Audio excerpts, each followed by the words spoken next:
15 years I've lived in this little Bahaus that I lovingly referred to as the Bahaus in the Berg. And on Monday, I'm closing on a different house, and more than likely, this little place is going to get knocked down.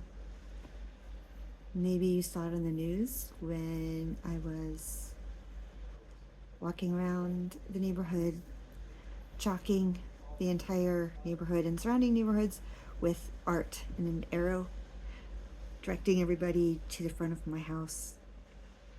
Candle in my house. Isn't really my house, but I've been renting it. Again, I think it's 15 years now. This is where I became a painter. This is where I became sober. This is where I wrote Rabbit in the Water and illustrated my 2 coloring books. There are memories of me belly dancing here back when I was a belly dancer before I moved in for a birthday party about 25 years ago. So it has a lot of memories.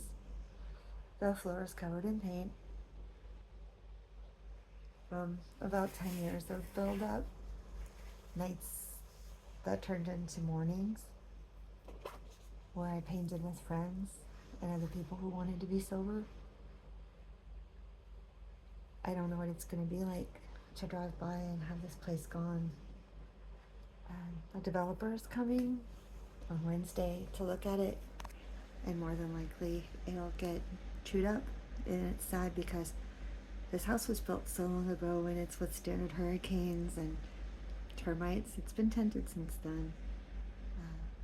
When I first moved in, it didn't have a kitchen. It had a sink in the hallway. It has a little kitchen now and a tiny little bathroom. And it's so small sometimes it's hard for Kendall and I to cook at the same time, but there have been some delicious and creative meals in the kitchen. Almost every single piece of art that I've sold on the sidewalk was made here. For a little while I had the store, and I didn't mind closing it because I had the little Bahaus, and I remember some days where I'd had a really hard one. I was working for a while. I was a florist, and I would come home for a long day and would take a nap. And just walking down the slum sidewalk, because this house is so far recessed from the street, by the time I got to the door I was okay. And I'd take a little nap and I'd get up and I'd paint again till 3 a.m. Eventually I could let go of my jobs one by one. I knew I would age out of belly dancing one day, performing and getting paid for it anyway. And the massage therapy thing didn't work because of, neck situations. I had to let my license go. That's where I recovered from a pretty serious car accident. I'd been working 3 jobs. I thought that was okay to work all day at a flower shop and then go perform massage therapy and then belly dance 3 or 4 shows in one night and then get up and do the same thing again. So this is where I recovered from that car accident. It's been a house that I still swear has a spirit, and it's a good spirit, a creative spirit that wants creativity to be here, and I hope that whatever entity resides here is doing so willingly, and if the house does get taken down, that it decides to move on. I know this sounds a little crazy. This energy just could be an extension of my own consciousness. I am not a real big I see dead people person, but I do often feel that this house came along with just the creative spirit, and maybe it was just residual energy from all the people who lived here before. This was the servants' quarters to the plantation house, which is next door, which was ever so lovingly restored by my neighbor Todd, who, as a labor of love, by hand fixed boards in his house and did his own reservations while still preserving the beautiful historical nature of the house, all for capitalism. But I do wish that people would consider that when you tear down these small houses with a lot of history that are still strong and may need some love, and put these enormous bunkers, 2-story McMansions on them, what you're doing is you're pushing out opportunities for lower and middle income people to have a place to live. And that's fine, have a percentage in every neighborhood, but what happens is if the people who can afford these houses are mostly snowbirds, then what happens is the town becomes a ghost town for part of the year, and that's not really sustainable long term.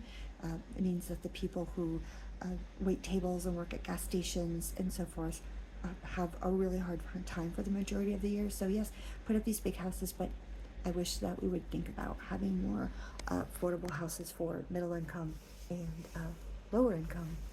I took a lot of pride in living here. I hope we took good care of the house so that if for some reason it is saved from getting demolished, that the next person who lives here will love and respect it and maybe use it for creative purposes. And I hope that they're good to my neighbors. My neighbors are pretty spectacular. It's in a non-flood zone, so that's cool.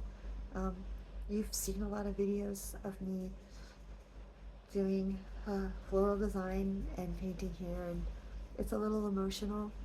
There have been a lot of people watching this who've probably been here for art parties and the outdoor COVID parties, my 50 Freedom Party release party.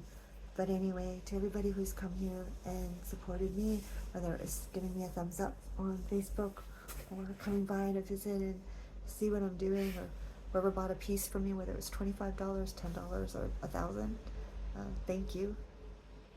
I'm really still holding out hope that this little place can survive, but onwards and upwards, and the Bahaus will have a new location, and there'll be some art parties there, and I have to give Kendall, my partner, the biggest thank you, because I kind of went full toddler when I found out that we had to go.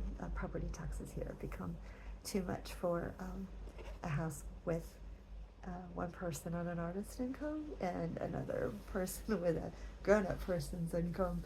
So thank you to Kendall for helping me through the transition. I'll be signing on the house Monday, and whoever sees this and decides that the house is worthy of being saved and maybe another house can be put up front and this could become some kind of studio, that would be neat. But I guess I don't really get say. But this floor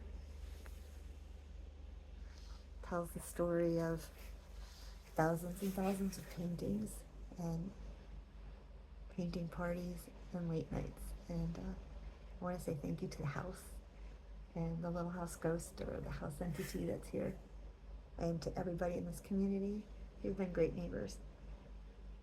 And goodbye for now.